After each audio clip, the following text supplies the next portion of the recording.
ta'ala speaks about this investment. I want to remind myself and you, inshallah, about investment. Because today we live a life, my respected brothers and sisters, and all we think about is investing in this dunya. All we think about is what? Investing in this dunya. All we think about is saving our money, putting it aside and invest, finding something to come so we can invest it in it. And here what's going to happen. We're not going to enjoy that money. We will die. Our son-in-law, our daughter-in-law, our wife, she will remarry. The next man will use our money. He will use our car. He will use our house. All that money, that millions that we invest in our bank account and we don't spend it, someone else is going to come and enjoy it. Because you know what? Nabi sallallahu alayhi wasallam said, wealth is what you enjoy. Wealth is not what you save and you invest in this dunya. Wealth is what you enjoy, my respected brothers and sisters. How foolish are we that we will have our wealth, piling up our wealth, investing it in this dunya, and we're not enjoying it to spread this word of Allah. We are not enjoying it for our own self. We are not enjoying it to eat something good. I know some people, they want to eat something, they want something to eat, but they say, no, I have to do this. I don't have the money in my pocket, I have to go take it. Brothers and sisters, do you know it is sunnah to always have money in your pocket? It is always good to have money in your pocket. Why it is that we don't always have in our pocket? Because we are scared that someone may ask us.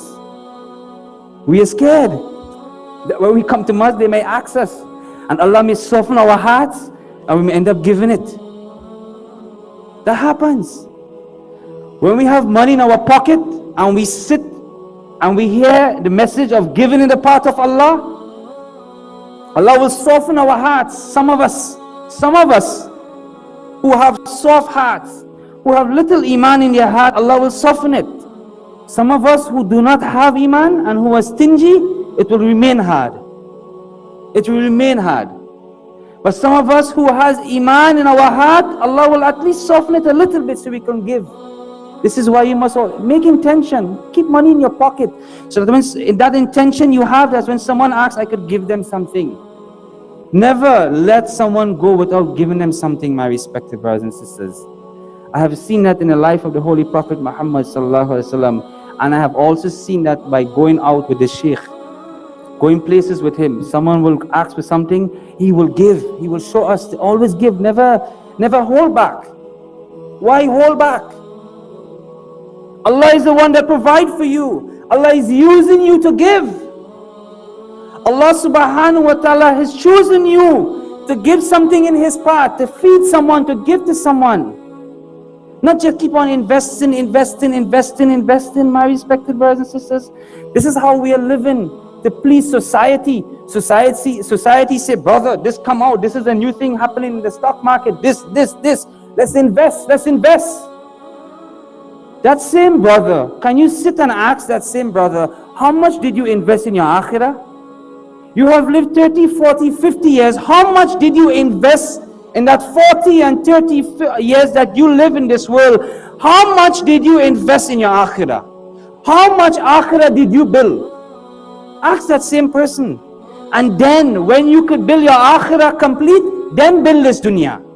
Fix your akhirah first. Let's fix our akhirah first. Because our grave is our first destination.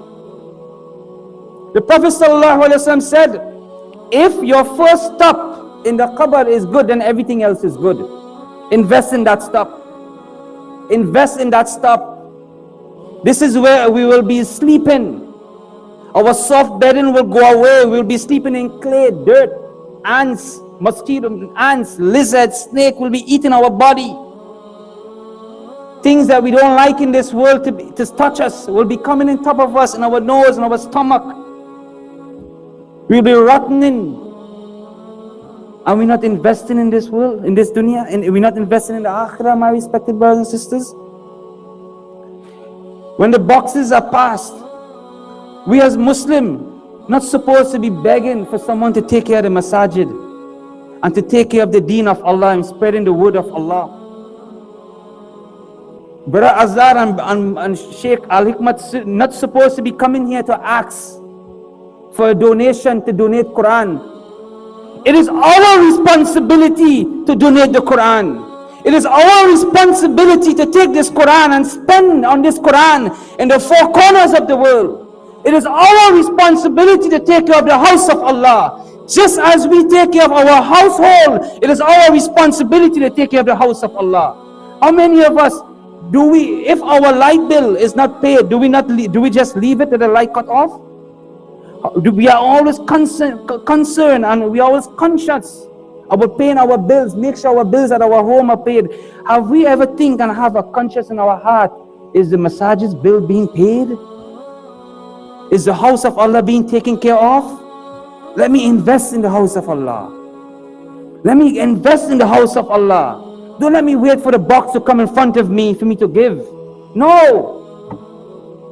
A Muslim is not that person that you have to ask to give. A Muslim is a person who should be always given. This is in the life of the Holy Prophet Muhammad sallallahu alaihi wasallam. It is said that he was always kind and generous. He was always giving, always giving. But yet we want to sit and we want to stand and sing. Send salam on the Prophet sallallahu, but not even following his way. Being stingy. There's so much ayats in my mind coming across, Allahu Akbar, but time doesn't permit me. About those people Allah speaks about in the Quran who are stingy, those people who do not give, far away from Allah, and those people who give, they are close to Allah, subhanallah. A generous, kind person who always give, they are so close to Allah, subhanallah. Allah mentioned this in the Quran. And that stingy, miser person who does not give, they are far, far away from Allah, my respected brothers and sisters.